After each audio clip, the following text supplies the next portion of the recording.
have been very critical of Houston Rockets guard Jalen Green. Get ready to learn the Chinese national anthem, nigga. He is about to become Jordan Clarkson 2.0. Green is just a bisexual Jordan Poole. If you know, you know. It has gotten so bad for Jalen Green that he's not even closing in the fourth quarter for the Rockets anymore. Like, I always talk to Jalen Green, Kevin Porter, KJ. I'm like, yo, don't get adjusted to this losing shit. It's not how the league is. Yeah. But at the same time, I had to tell them, like, the shit y'all getting away with over here, you go to any other teams, you be out the league.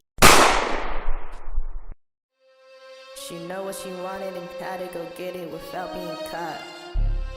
She know what she wanted and had to go steal it without giving thought. She know what she wanted and she know what she wanted and she know what she wanted and had to go get it without being caught. Kiss that, kiss that, kiss that. Don't forget that. Kiss that, kiss that, kiss that. Don't forget that. Kiss on the rose, kiss that, rose, kiss that, rose, Don't forget that. kiss on the rose, kiss that, rose, kiss that, rose, Don't forget that. get Big Mac. We owe this man an apology. Recently, in the month of March, the Rockets experienced something of a resurgence from Jalen Green, where he averaged 27.7 points per game with multiple 40-point outings and a whole bunch of no-look threes that I couldn't even find on YouTube. And Green's hot shooting wasn't for nothing. He also led the Rockets to an 11-game win streak that was unceremoniously snapped when they ran up against Luka and the Mavericks. In March, Green was in a different type of rhythm, and all of his highlights had set social media ablaze and caused many people to say that he had arrived and beat the bust allegations that had begun to surface around him. Watching Jalen Green hoop recently has vindicated a lot of people who had been supporters of him, especially since he was relatively underwhelming during his first 2 seasons in Houston, and for a good chunk of this season, he was what a lot of people would describe as mid. Unfortunately for Green, during his first 2 seasons in the league, he was on a team that was perpetually at the bottom, and surrounded in controversy that ranged from tear-filled post-game pressers from mediocre head coaches to teammates with outright domestic abuse allegations. Green was forced to mature in this environment, and a lot of the blame was unfairly thrust upon him, with people labeling him as a highlight hooper and a shot chucker, and often questioned if he even loved basketball or if he loved the things that it bought him. Much of this criticism also stemmed from many comments that came from Green himself, which were received by fans as him not caring about playing winning basketball. And the worst instance was his end-of-season presser in his rookie year, for which he caught a lot of flack for this comment. Where do you think you've grown, like, as a person? What have you learned about yourself through this rookie year? That I'm a bucket, and I just need to stay confident in myself. This presser was clowned relentlessly by NBA fans and commentators, and used to position Green as the poster child for the problems with AAU basketball culture and the modern-day highlight hooper. And while I can agree that Green's comments following his rookie season, as well as the inconsistencies within his shooting performance, was extremely underwhelming, I think that a lot of the disappointment surrounding Green can be attributed to previously described factors outside of his control. I know I said we owe this man an apology, but I can confidently speak for myself and say that I personally always knew that he had that dog in him. As someone who played and watched a lot of high school basketball from the years of 2016 to 2020, I can vividly remember the summer when Jalen Green burst onto the scene playing for EBO against 36-year-old high schooler Kyrie Walker. And from then I knew he was the one. A 6'4" stringy guard that can absolutely jump out the gym, handle the rock, and shoot the ball, and is responsible for some of the most insane posters in high school history. And I know, to the average NBA-only viewer, every hoop mixtape may appear the same, and the player that I just described to you may sound like literally every other elite player you've seen. But you just had to be there for summer of 2018. There were a bunch of players receiving hype, and chief among them was Jalen Green, who was being hailed by a lot of people as the next coming of Kobe Bryant. And in my teenage stupor, I was all for it. And all this hype was even helped by the fact that he would later go on to skip college entirely and go into the G League Ignite, which the NBA ironically disbanded around the time of this video's writing. But now, with the G League Ignite disbanded and Jalen Green finally having this resurgence that fulfills the expectations of many people who are looking forward to what he would be in the NBA, we can look back and ask, what were we thinking? See, this is where the problem lies with the majority of NBA discourse. The hype trains that are created around all of these prospects from the time they're in high school gives them expectations of the next Kobe Bryant or the next LeBron James. and the average consumer expects this immediately from a 19-year-old coming into the NBA. And this hype around, once again, literal teenagers sets the majority of them up for failure, or for careers that in the eyes of the average viewer or fan are disappointing and lead to them being described as bust. Furthermore, a topic that's not as often discussed by people, and the first reason why I believe that a lot of these players are set up for failure, is the reality of making a teenager a superstar and giving them the belief that they'll have the world, or that they're the next LeBron at a super young age. When you put the expectations of superstardom on the shoulders of literal children and teenagers, the way I see it, there are two ways this could go horribly wrong. Scenario 1, the Cam Reddish. 2017 West Town with Cam Reddish and Mo Bamba on the same team. Oh my God. Who let that happen? As someone whose school had to play that West Town team with Cam Reddish, Mo Bamba, along with Jake Forrester, who went to Indiana, and Brandon Randolph, who went on to kill at Arizona, let me tell you something. That's a scary squad. That's who you do not want to see after a long day of math homework.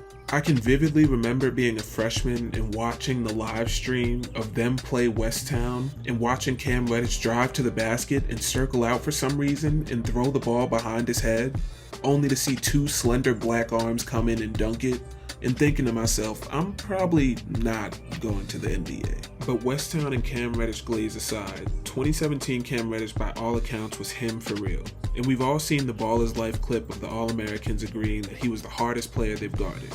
However, for as great as Cam Reddish was, there were always rumors about his work ethic that circulated around. And when he arrived at Duke, these issues manifested in his play, where he'd virtually disappear on the court for long periods, being a non-factor when surrounded by his superstar teammates. These concerns would snowball in his career in the league, where he's never been able to truly put the pieces together.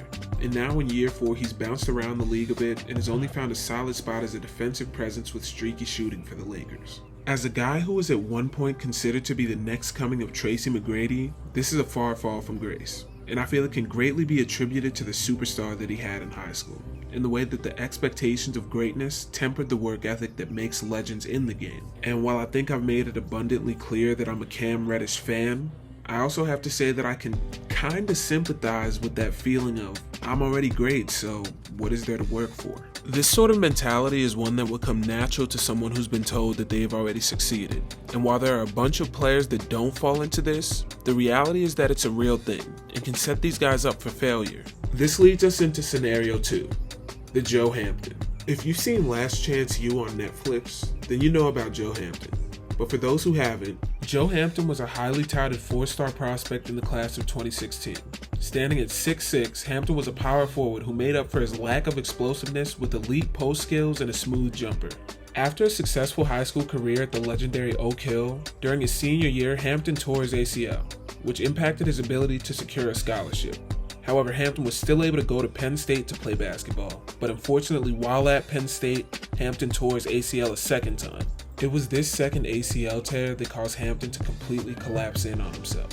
From here, Hampton left Penn State and became involved with drugs, and ballooned up to over 300 pounds and fell completely out of playing shape. While Hampton's case is an extreme scenario, it's still another trap of the superstardom that comes with being an elite prospect, which is the way that such pressure and expectations can cause people to collapse in on themselves. And unfortunately, while Hampton's case was extraordinary, it's not necessarily uncommon. And it's happened to other players, to name a few: Eddie Curry, Caleb Swanigan, the list goes on. Hampton's drastic fall from grace can serve as a reminder of the pitfalls of giving teenagers the expectations of creating generational wealth for their family, and crafting a legacy of greatness in a league.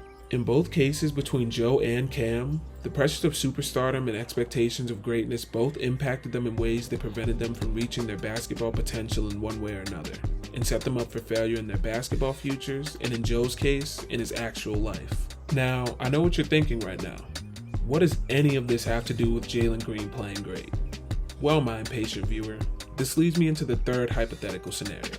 Number 3, the Jalen Green. Now, in both of the cases that I've previously outlined, the failure of superstardom at an early age severely impacted the careers of these guys in a way where they're left being severely doubted, or had their ability to overachieve in the league limited or stopped outright. But imagine for a moment if none of that happens.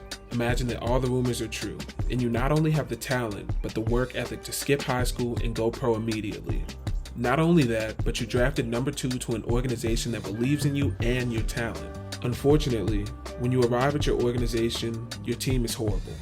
As a young squad in a super tough Western Conference, you aren't winning. And worse yet, you aren't playing great. And you're trying your best to adjust to basketball at the highest level. As your career keeps going, despite your statistical output improving, and you only being 22 years old, people are already labeling you a bust, through no fault of your own, because you were named the next Kobe Bryant by a random reporter. Only 3 seasons into your career, people are already all out on you. And you've been defined as Jordan Clarkson 2.0, a highlight hooper, and every other name, all because a random scout anointed you as the next Kobe Bryant. And now you have these expectations in year 3. This scenario is unique because it's a product of the superstardom given to younger basketball players by outside factors, which the league has subsequently co-opted in a massive way, leading to players being dubbed the next Kobe Bryant or given showcases on ESPN and the G League Ignite, despite not playing a professional game yet. This has also resulted in the league becoming younger and younger, and the average fan becoming more and more impatient with their players, and wanting to see output and results from players who may develop at different rates and also be held to different standards due to the hype that they had absolutely no role in deciding. This is where the average fan comes into play in this video.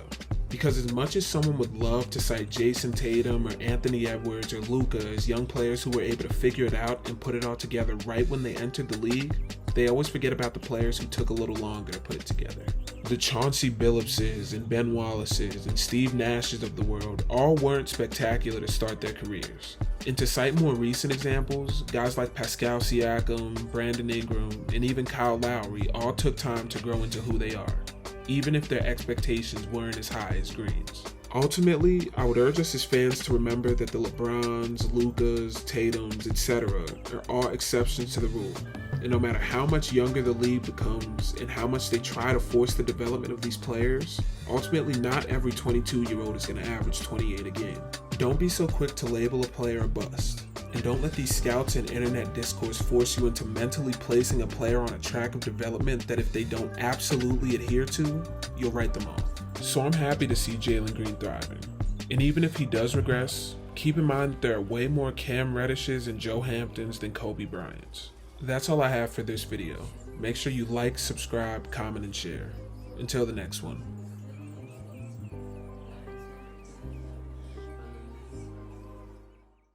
Also, just to be completely frank, if you buy into the whole, X player is the next Kobe or LeBron or MJ, that is completely your fault. I literally have not fallen for that since Mike Korzemba told me Lonzo Ball was Steph Curry with a 40-inch vert. So if you're that easily tricked or buy into the hype for every player, you have no one to blame but yourself.